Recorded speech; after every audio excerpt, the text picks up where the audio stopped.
NEET छात्रा rape मौत मामले में शंभू गर्ल्स हॉस्टल के मालिक मनीष रंजन को गुरुवार को पटना सिविल कोर्ट ने जमानत मिल गई। कोर्ट ने डिफॉल्ट बेल दी। इसका मतलब यह है कि सीबीआई ने समय पर चार्जशीट दाखिल नहीं की। इसी वजह से आज मनीष रंजन को बेल दे दी गई। 90 दिन बाद मनीष को इस केस में जमानत मिल गई है। अदालत ने 10 अप्रैल 2026 को स्पष्ट आदेश दिया था कि मामले में 90 दिनों के अंदर चार्जशीट दाखिल की जाए। आपराधिक प्रक्रिया संहिता के तहत यह समय सीमा अनिवार्य होती है, जिसके तहत अगर निर्धारित अवधि में चार्जशीट दाखिल नहीं होती है तो अब आरोपी को डिफॉल्ट बेल का अधिकार मिल जाता है। मनीष रंजन का बेल बॉन्ड आज अदालत में पेश नहीं हो सका। सूत्रों के अनुसार यह प्रक्रिया संभवतः कल पूरी की जाएगी, जिसके बाद उसकी रिहाई का रास्ता साफ हो सकता है। अदालत ने इस लापरवाही को गंभीर मानते हुए न केवल आरोपी को डिफॉल्ट बेल दी, कोर्ट की अवहेलना पर जांच अधिकारी आयोग के खिलाफ विभागीय जांच की अनुशंसा की है। दरअसल पूरा जो मामला है, आपको बता दें कि शंभू गर्ल्स हॉस्टल में पिछले कुछ महीनों पूर्व नीट की छात्रा के प्रकरण मामले को लेकर जमकर पटना पुलिस की किरकिरी हुई थी और इस पूरे मामले को सीबीआई के हवाले किया गया था और इस पूरे प्रकरण पर मनीष रंजन की गिरफ्तारी पटना पुलिस ने की थी और आखिरकार ये मामला लगातार कोर्ट में चल रहा था और आज मनीष की जमानत का आदेश सबूतों पर आधारित नहीं है। इसका अर्थ है कि आरोपी को मिली राहत तकनीकी आधार पर है, ना कि उसे दोषमुक्त मानते हुए ऐसे मामलों में कानूनी लड़ाई अभी समाप्त नहीं मानी जा रही है। इस पूरे घटनाक्रम के बीच पीड़ित पक्ष और उससे जुड़े हुए लोग अपना रुख पर कायम हैं। उनका कहना है कि वे इस फैसले से विचलित नहीं है और न्याय के लिए आखिरी दम तक संघर्ष जारी रहेगी। चूक से पूरा केस प्रभावित हो सकता है। अदालत परिसर में सीबीआई के अधिकारियों के चेहरे पर संतोष नजर आया।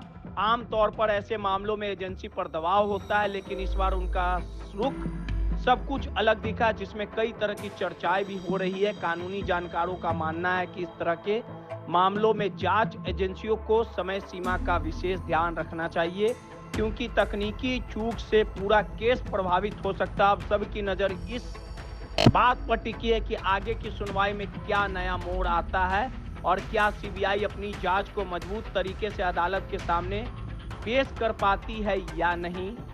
दरअसल दिल्ली सीबीआई की टीम को जांच देने की 7 वजह आपको बताते हैं। पॉस्को धारा तक नहीं जोड़ी जांच की शुरुआती कमी। जब सीबीआई ने चित्रगुप्त नगर थाने की एफआईआर टेक ओवर की, तभी सबसे बड़ी चूक यही रही कि पॉस्को की धारा नहीं जोड़ी गई, जबकि मामला नाबालिग से जुड़ा था और शुरुआत से ही रेप की आशंका जाहिर की जा रही थी। कोर्ट ने इस रुख पर सख्त नाराजगी जताई। बाद में राज्य सरकार को अलग से नोटिफिकेशन जारी करना पड़ा। यहीं से पता चलता है कि पटना सीबीआई टीम भी एसआईटी की तरह गंभीरता समझने में चूक गई। दूसरे मुख्य आरोपी मनीष रंजन से पूछताछ तक नहीं हुई। आपको भी पता है कि मनीष रंजन की जब गिरफ्तारी हुई तो उसे रिमांड पे नहीं लिया गया। मामले में गिरफ्तार बिल्डिंग मालिक मनीष रंजन को परिजन लगातार मुख्य आरोपी बता रहे, वो जेल में था, आसानी से उपलब्ध था। इसके बावजूद सीबीआई ने उससे पूछताछ जरूरी नहीं समझी। कोर्ट में जब पूछा गया तो जवाब मिला, हमें जरूरत नहीं है। इस जवाब पर खुद कोर्ट ने नाराजगी जताई, यहाँ तक कि कहा कि जिससे यह घटना हुई है उससे आपको पूछताछ तक की जरूरत महसूस नहीं हो रही है। सीबीआई का यह जवाब खुद जांच की दिशा पर सवाल खड़ा करने वाला है। लोकेशन और कॉल डिटेल्स की जांच नहीं। घटना के दिन मनीष कहां था, ये केस का सबसे अहम सवाल था, लेकिन सीबीआई ने ना तो टावर लोकेशन जांच की, ना कॉल डिटेल्स निकाली। कोर्ट में खुद एजेंसी ने कहा कि 8 मोबाइल जब्त किए गए, लेकिन डिजिटल ट्रैकिंग नहीं हुई। आज के दौर में जब हर जांच का आधार डिजिटल साक्ष्य है, तब ये लापरवाही दिखाती कि जांच कितना कमजोर हो रहा है। दरअसल एसआईटी की थ्योरी के इर्द गिर्द घूमती रही जांच। पटना सीबीआई की जांच पूरी तरह एसआईटी की थ्योरी के आसपास घूमती दिखाई देने लगी।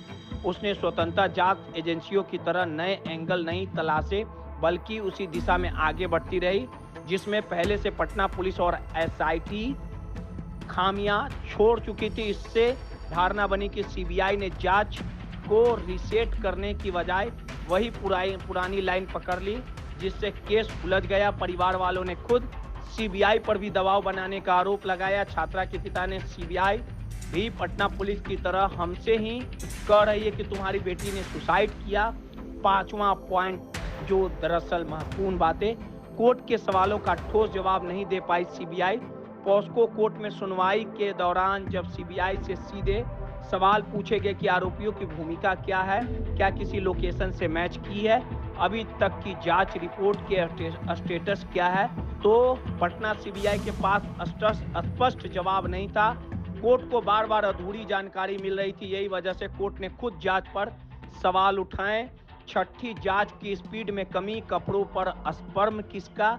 सीबीआई से उम्मीद होती है कि वह मामले में तेजी से आगे बढ़ाएगी, लेकिन यहां भी पैटर्न, सीबीआई से उम्मीद होती है कि वह मामले में तेजी से जांच आगे बढ़ाएगी, लेकिन यहां भी पैटर्न दिखा जो एसआईटी में था।